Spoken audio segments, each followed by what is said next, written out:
Welcome to Wild, Women in Lending Determined to Make an Impact. I'm your host, Robin Lavasser. They say our biggest fear is not that we are inadequate. It's being powerful beyond measure. In this podcast, I will share how to break through imaginary ceilings, lean into success, discovering your purpose, and understanding how to create the business and life of your dreams. From failures to triumphs and all the tactics in between, let's jump into the wild arena together. Welcome back to Season 2 and the first episode of Season 2 with Robin Lavasser and the Wild Podcast. I am so excited to be back. Season 1 was a lot of fun. We do this in short episode increments to really talk about all the things that I feel like, hey, I am qualified to help and share you grow in areas of, honestly, mom bossing, parenting, wifing, if you will, partnering, and then also obviously in the climb in business, being 100% commission sales and really learning sales tactics, leadership tactics, and ultimately things that are specific to loans that I think metaphorically work for a myriad of businesses. So I'm excited to be back and really wanted to start today with what is working. I'll tell you what, people think that the industry on the whole, I think everyone's maybe not necessarily waiting, but worrying if it's ever going to shift. Meaning, is it going to get easier? And I think the answer that many have resolved themselves to is no. But then what? Then what do you do? If it's not going to get easier, can you make it easier? And I love the concept of controlling the controllables. We talk a lot about, hey, you're either coming into a storm, you're already in the storm, or you're coming out of the storm. But if you're always one of the three, you recognize that there is a cycle to all of it. So loan officers that won the first quarter, I wanted to share with you how they are winning, what they are doing, and what I see as some of the traits that I think will help you a ton in this space. And so let's go through a few.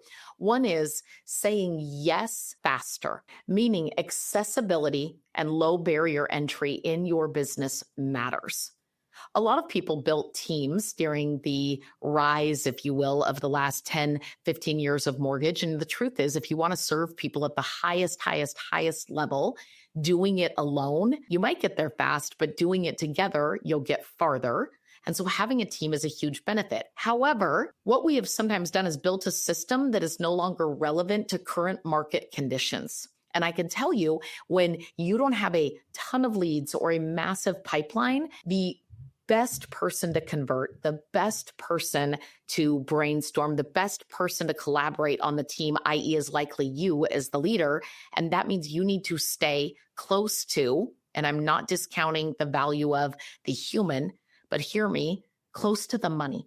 And staying close to the money means you say yes sooner if it's available, meaning, yes, I can meet with you. Yes, I'll work on that pre-approval. Yes, I'd like to get your application. Yes, we can run numbers on that specific home. Yes, we can do this. Yes, we can do this. Yes is not, you're approved to have a loan and we haven't even looked at anything. That's not the yes that I'm talking about. I'm talking about the speed to forward progress, even if it's a yes with conditions to what that yes means. Saying yes sooner, lower the barrier entry.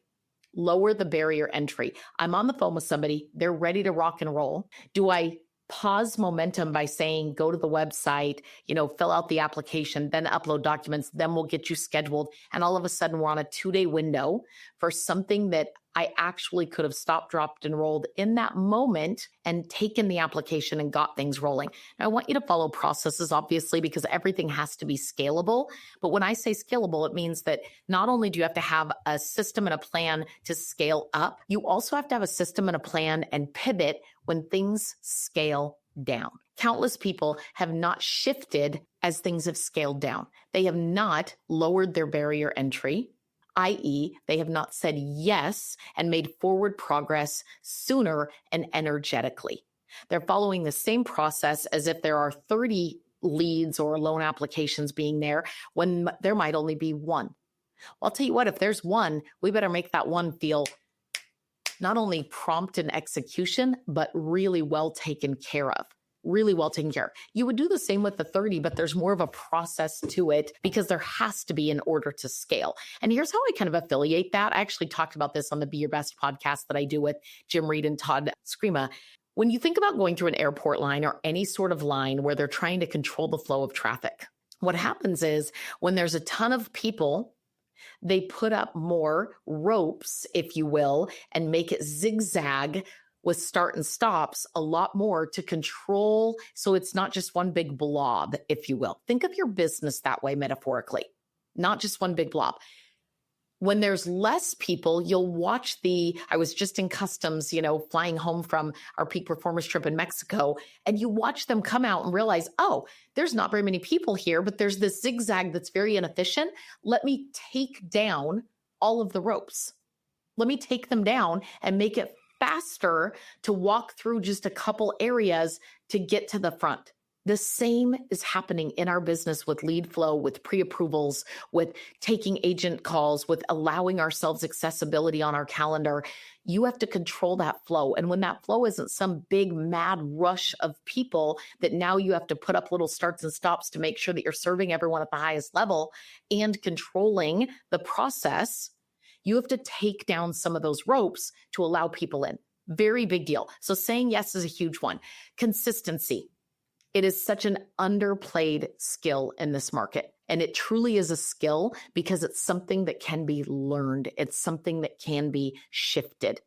Consistency in at least one of these things, but it could be a myriad of these things. One is your power hour, your call days, making your theme day calls, or at a very bare minimum, doing at least 2 call days a week consistently.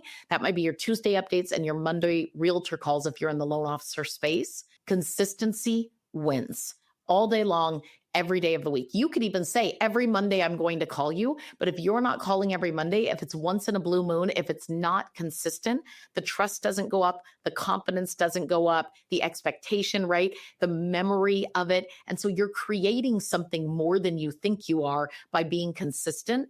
So power hour, open houses, consistent in open houses. Some of our very top producers that are short term in the business that are averaging over 10 units a month, closing over 100 loans a year, literally still go to open houses. And that's how they built their business 2-3 years ago, was going to open houses consistently. That might mean you go to 3 every single weekend. It might mean you go to 3 weekends out of the month. Whatever it is, do it consistently makes a huge difference. Milk runs is one. Milk runs is stopping by offices consistently. And that isn't just real estate offices, different topic in a podcast, but it could be a channel account in general, a builder, a bank account, a CPA firm, but consistently showing up. It might be a once a month drop by.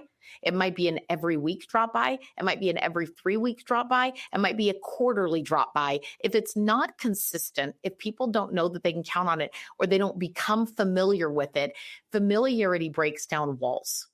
So when there's something that becomes familiar to somebody, walls come down.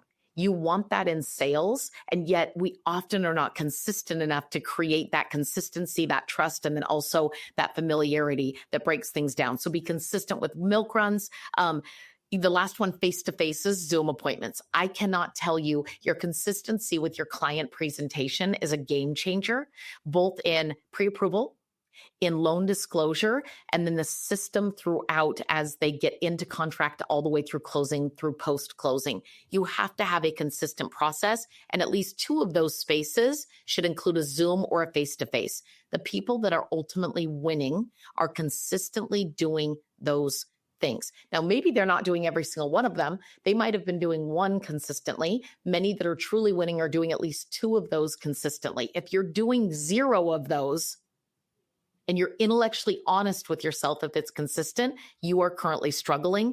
Pick 2 and get consistent with them. That will change the game. Strong mental game, no plan B. No plan B. Strong mental game. There is so much right now that becomes results driven in our mind and in our thoughts. And it's so easy to get fear-based, to become paralyzed, to get distracted, to not trust, enjoy, or stay engaged in the process, but want the end result. It results in commission breath.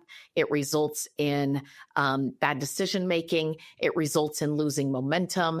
Mind over matter is such a big deal right now. It's a big deal in life in general, but I cannot stress enough to you, if you are not doing certain things specifically to keep your mindset in a place where you say, this is me, this is my career, my passion, my focus, my purpose, and I'm going to play it at the highest level, and I trust the results are going to come, but I seek advisement if there's things that I need to shift, you are not going to stay in the game. You just aren't. If you are by yourself, isolated, paralyzed, doing the same thing over and over again, right? Definition of insanity, you're going to struggle. So make sure that your mindset is in a great place, highly active and highly visible. Highly active, highly visible. That really speaks to the previous things that I talked about.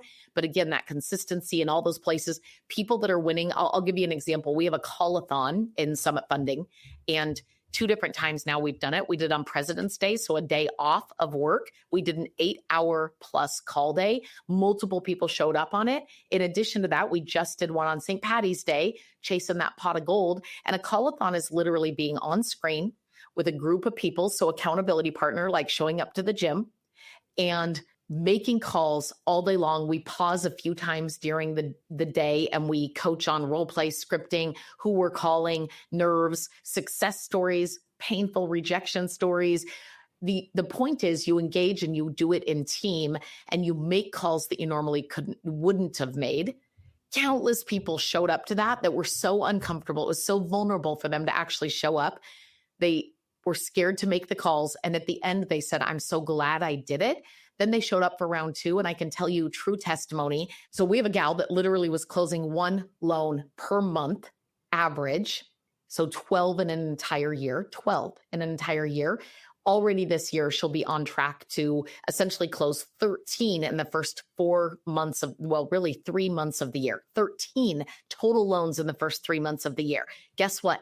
She showed up to both call-a-thons and has been making consistent phone calls, staying highly active, highly visible, and doing a milk run consistently. Those are the 3 things she's doing, and it is changing the game. It's not the market that's determining her success. It's simply giving her strategy on how to approach. Huge win there. The very last one, surrender. This gal, especially, she's coachable. She's coachable and she's engaged. And she said, I'm at a do or die moment in my career. She's been doing this a very long time. She's been very frustrated. I could almost guarantee you she's thought about getting a W-2 job, changing out of the business, taking on something different, giving up, if you will. And instead she went all in and she said, coach me. Now she's asking so many questions that it drives me bananas sometimes, right? Like she wants to know a little bit of everything. What about this? How should I do this? What do you think of this video? Do you like me doing this? How do you feel about this social media post? She is constantly seeking advisement. And I'll be a little bit egotistical here. Yes, I am a good advisor in that space, but you have to find someone who is qualified. You don't want to go ask somebody who's equally struggling to give you advice on what you should do in your business. You for sure want to ask somebody that is not struggling, why and how they're not struggling, and if they are willing to help and guide you. So surrender to somebody that's bigger than yourself, that you are willing to not only take advice from, but take action on the advice. If you cover a bunch of these things, and you lost in Q1, maybe you even broke even or you barely won, and you think to yourself, there are a lot of things that Robin just shared that I'm not doing. Gosh darn it, pick a couple and do it. And I promise you, your Q2, you will not lose. You will more than win and get yourself back on track for a great 2025. Looking forward to the next episode. I'll see you on Robin Lavasser's Wild in the future.